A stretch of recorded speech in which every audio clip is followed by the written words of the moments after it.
Hey everyone, and welcome back to another movie review. Today I'll be reviewing one of my most anticipated films for 2016, and that is the new Coen brothers film Hail Caesar. So Hail Caesar is the new comedy by Joel and Ethan Coen, two of my favourite directors.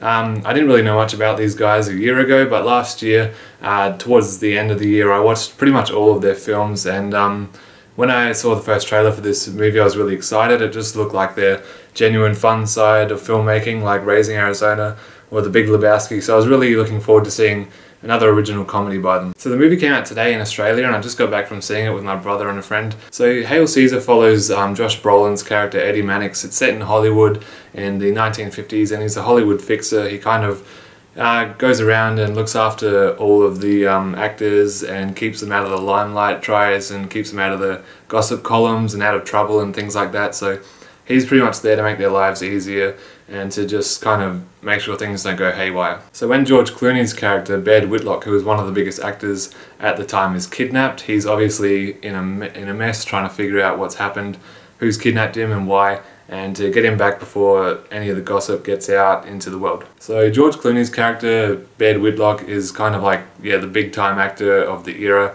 He's starring in a film called Hail Caesar, which is kind of like Ben-Hur, one of those really big epics from the 1950s, one of those kind of Christian films. And it's got a really big ensemble cast in this film. You've got Channing Tatum, Scarlett Johansson, Ralph Fiennes, Jonah Hill, Frances McDormand's back, and you've got Tilda Swinton as well. The movie only goes for like an hour and 40 minutes, so that's one of the issues I think with the film. There's too much characters for not enough time space.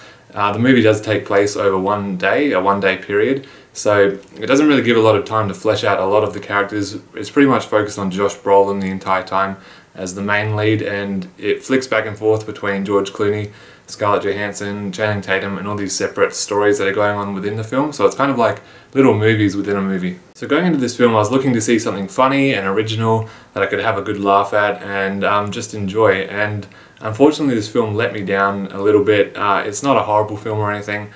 With the Coen brothers, it's either, for me anyway, it's either I really like the film or it just didn't mesh well with me, and this film, unfortunately, I didn't fit too well with it. It just didn't make me laugh really much at all. There are a few little moments here and there that were funny, but no big laughs like in Raising Arizona or The Big Lebowski or some of the other comedies.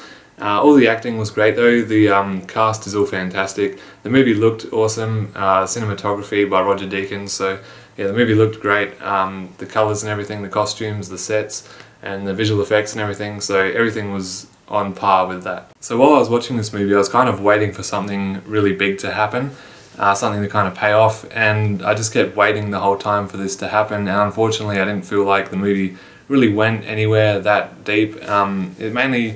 The main change that takes place is in Josh Brolin's character. He's kind of conflicted about keeping his job or taking this new job, and by the end of the film he's kind of resolved that, so I guess that's the main thing that resolves. So as I said earlier, all the performances were really good. Josh Brolin was good. I thought George Clooney was really good. I think he works really well with the Coen brothers. They've done 4 films together now. Ralph Fiennes was good, but he only had one scene. I would have liked to see him in a few more scenes because he's great in comedy, as we know, with the Grand Budapest Hotel. So I would have liked to see him a bit more. Jonah Hill was only in the film for like a minute and he barely had any lines, so it would have been good to see him more. Channing Tatum had a bit more to do. He had a few scenes. Scarlett Johansson was in like 2 scenes, and Frances McDormand was only in 1 scene. So yeah, as you can tell, not many of the cast was really used as well as they could have been. So for the most part, Hail Caesar didn't really interest me or keep my attention, unfortunately. I thought it had the potential to be a great film, but I know a lot of people will like it, a lot of people may not like it. Yeah, unfortunately I didn't think it was a horrible film or anything, but it just didn't catch me like I wanted it to. So I'm going to give Hail Caesar a B. So thanks guys for watching my review for Hail Caesar. Definitely don't let my review stop you from seeing it. You might love the film or you might dislike it or not. But definitely check it out if you're a fan of the Coen brothers or any of these actors, because you might still enjoy it a lot more than I did. So thanks everyone for watching my quick review. Please subscribe and I'll see you in my next video. Bye.